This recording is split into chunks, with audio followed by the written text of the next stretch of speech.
Apa ni? Kan ada kat motor. Dia pergi buka seat. Ada campak tu kat muka dia. Samsak sikit. Weh, air apa siap? Apa ni? Ada pun. Paling muka dia. Dah, kejap lagi kemar balik Tengok tu. Weh.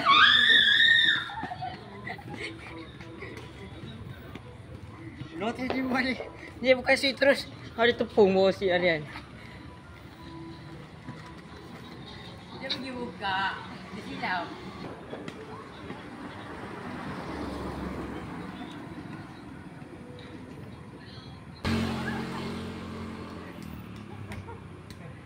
Dia terperangkap. Habis. Kau dah balik sekali dah. Weh, aku dah balik sekali je kan. Weh, cepat. Weh. Tolong jangan buat macam ni lo.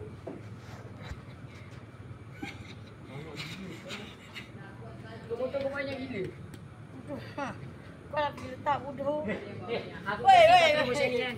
Aku siap baju aku dah. Aku dah buat sekali lah. Weh, aku dah potong.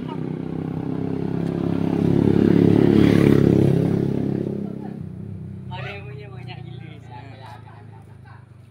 Aku tak balik. Aku sekali je. Belum kena tadi. Dah. Mana? Dah buat sekali. Dah bodoh. Ambil kau kena dah letak.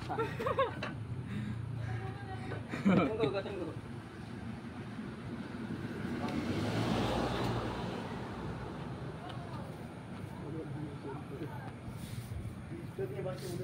Mana akak tu apa lagi? Lah cepat. Semua tu. Dia ambil tak payah beri tembak. Nyapu je. Dia menyapu Ren.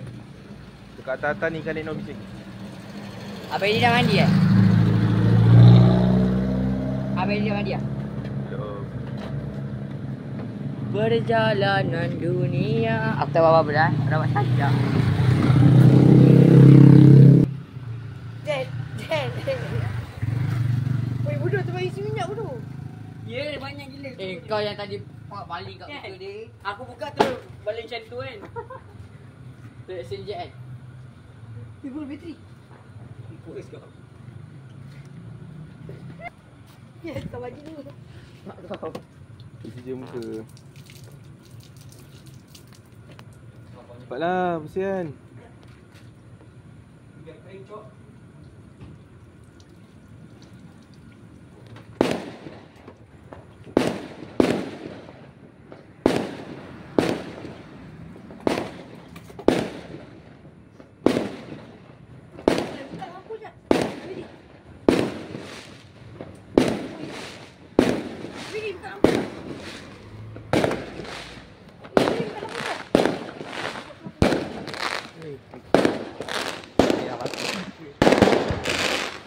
Tambi, sini. Tadi lah sampai macam ni banyak lagi.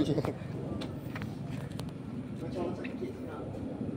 Dah lah basuh lah tempat ni tu. Nanti jiran marah gila jiran kata.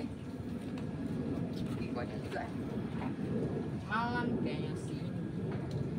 Jet, apa lagi? Aku rasa badan aku dah boleh berspray kot. Jet! Tak lah. Yelah. Dia masuk. Ambil air. Tak lampu ya? Tak lampu ya?